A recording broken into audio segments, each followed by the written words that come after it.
IVF is the most difficult, emotional, painful, rewarding experience I've ever gone through.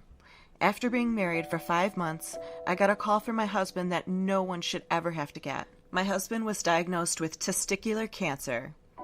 In that moment, I saw our plans for the future quickly slipping away and had a million thoughts going through my mind.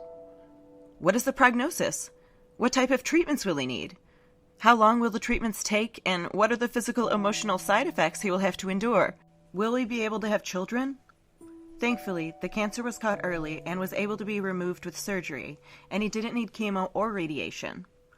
However, the cancer caused fertility issues. We were told our only option to have children of our own was to go through IVF with ICSI. We were lucky enough to have partial insurance coverage.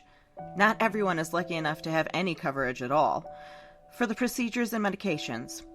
But we still had to pay for several $1,000s out of pocket. $35,000 total costs, including what insurance covered. The first part of IVF is the egg retrieval process. This involves taking medications to increase the rate at which you produce egg. These medications are 3 types of injections you have to give yourself every day. The medications have side effects: bloating, irritability, abdominal pain, and risk of ovarian hyperstimulation syndrome, which resulted in overproducing eggs. 37, to be exact. After the retrieval, I got severe ovarian hyperstimulation syndrome. My ovaries and abdomen filled with fluid, and I ended up in the hospital for a few days and bed rest for a week. Because of this, I also got kidney stones, which put me in the hospital for another 2 weeks and 2 surgeries. Of the 37 eggs, 28 were mature and becoming fertilized. After they fertilize the eggs, they grow them for 5 days in a lab. At the end of the 5 days, we ended up with 8 embryos to freeze while awaiting transfer.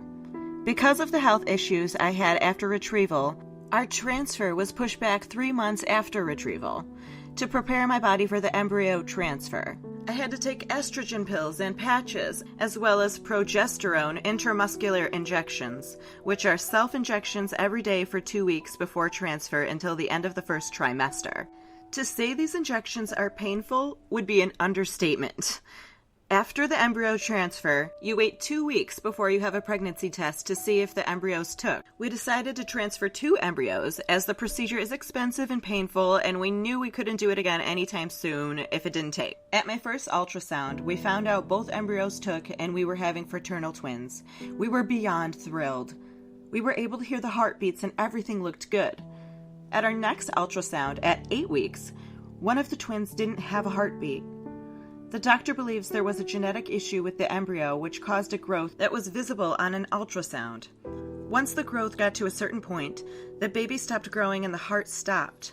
Losing a child is the hardest thing I've ever had to go through. We do still have 1 healthy baby, and I am currently 10.5 weeks. The baby we lost is called a vanishing twin.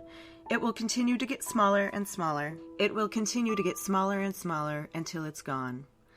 Every ultrasound we can see it shrinking while the other baby thrives. It's bittersweet. This has been the most difficult and rewarding experience I've ever had to go through, and I cannot wait to meet our baby.